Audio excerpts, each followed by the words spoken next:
ഏതൊരു അത്ലറ്റും പഠിച്ചിരിക്കേണ്ട ഒരു മൂവ്മെൻ്റ് ആണ് സ്റ്റാൻഡിങ് ബ്രിഡ്ജ്. വളരെ സിമ്പിളായിട്ട് എങ്ങനെ പഠിക്കാമെന്നുള്ള ഈ ഒരൊറ്റ വീഡിയോ ഉണ്ടെങ്കിൽ നിങ്ങൾക്ക് മനസ്സിലാക്കും. അപ്പോൾ വീഡിയോ മുഴുവനായിട്ട് കാണാം.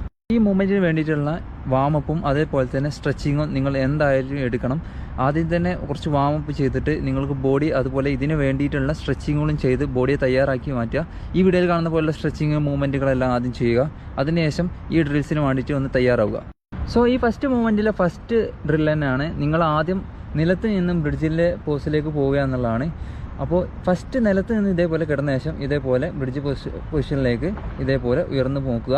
നിങ്ങൾക്കിത് മാക്സിമം ചെയ്യാൻ നോക്കുക. അത് കഴിയുന്നില്ലെങ്കിൽ ഇത് വീണ്ടും നിങ്ങൾ ഇതേപോലെ തന്നെ ഫസ്റ്റ് ചെയ്ത പോലെ സ്ട്രെച്ചിങ് മൂവ്മെൻ്റ് എല്ലാം നല്ല രീതിയിൽ പ്രാക്ടീസ് ചെയ്യുക.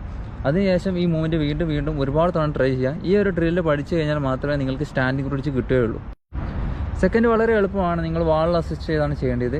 വാളിൽ അസിസ്റ്റ് ചെയ്ത് ഇതേപോലെ മൂവ്മെൻറ്റിൽ പോവുക.